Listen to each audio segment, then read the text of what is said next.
So something happened there which created temperatures between 800 to 1100 degrees centigrade. Is it a meteorite? Did it land slowly for some reason?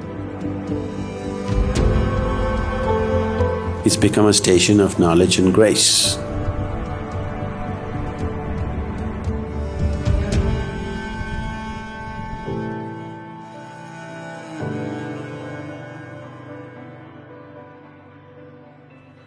So if you look at this whole setup, the geological setup around it, you see what is called as a conglomerate of mass, which is like concrete, which has all pebbles molded into some molten earth. So something happened there which created temperatures between 800 to 1100 degrees centigrade, which melted the soil, but which did not melt the rocks. If a volcano happens, rocks melt because the temperatures go up to 3000 degrees centigrade.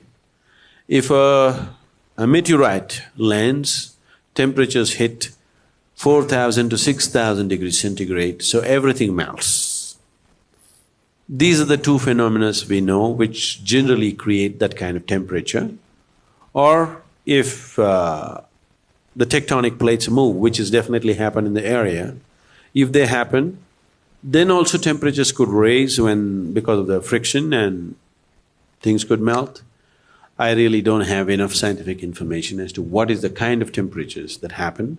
Some Russian scientist says that this kind of tectonic clash could create that kind of 800 to 1000 degrees centigrade and soil could melt and all this stuff.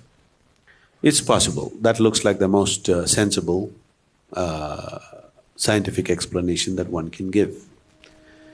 So soil melted and the rock did not melt. That's why you see all those mountains like concrete standing up with all pebbles sticking all over the place. All the mountains around when you are walking are like concrete mountains.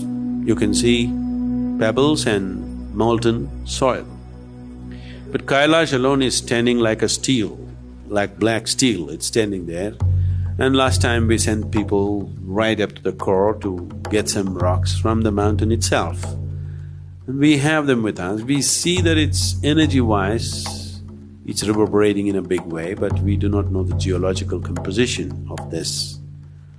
Is it a meteorite or is it a certain rising that happened from the earth itself? We do not know that exactly. Geologically, they say it's a certain rising. Why this rising happened, all this, I have not found any logical explanations to this. Why a peak would rise like that, I really do not know.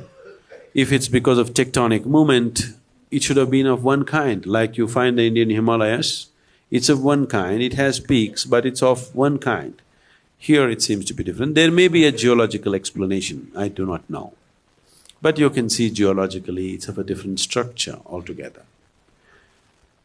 Either you can try to read miraculous happenings into this, or if there isn't anything like that, it's just a natural earth formation happening that's happened and somehow this peak had more integrity. Obviously it has because of the kind of rock that it is.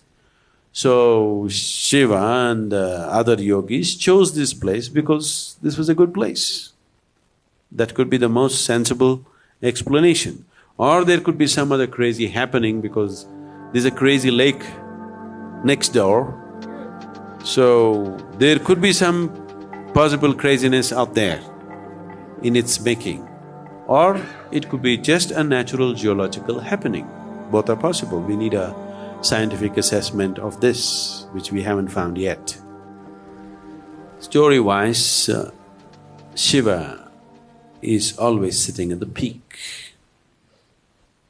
of Kailash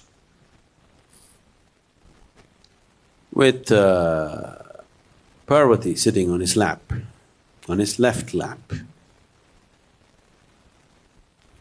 This is all you need to understand. This is a story which is trying to narrate a certain dimension of life. This is not a physical thing that there's a man sitting there and a woman sitting on his lap. That's not the point. How life is made, that's how the story is. The science of life expressed in a story form, a dialectical expression of life. So, he's sitting on this peak constantly, unless he goes to his original kailash. Sometimes he goes away, only then he's missing, otherwise he's always sitting there. So kailash is his original abode.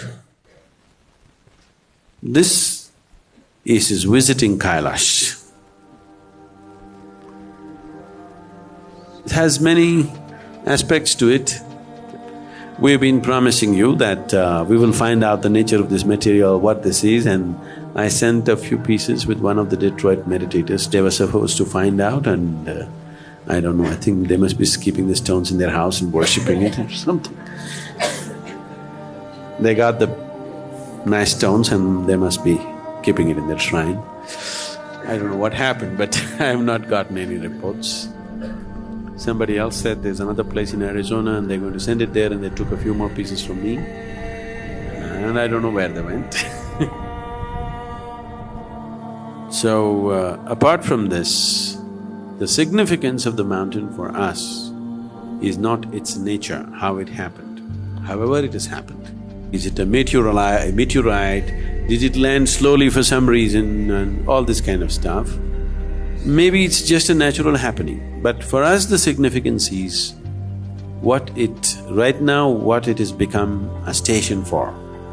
It's become a station of knowledge and grace. That's all that matters to us.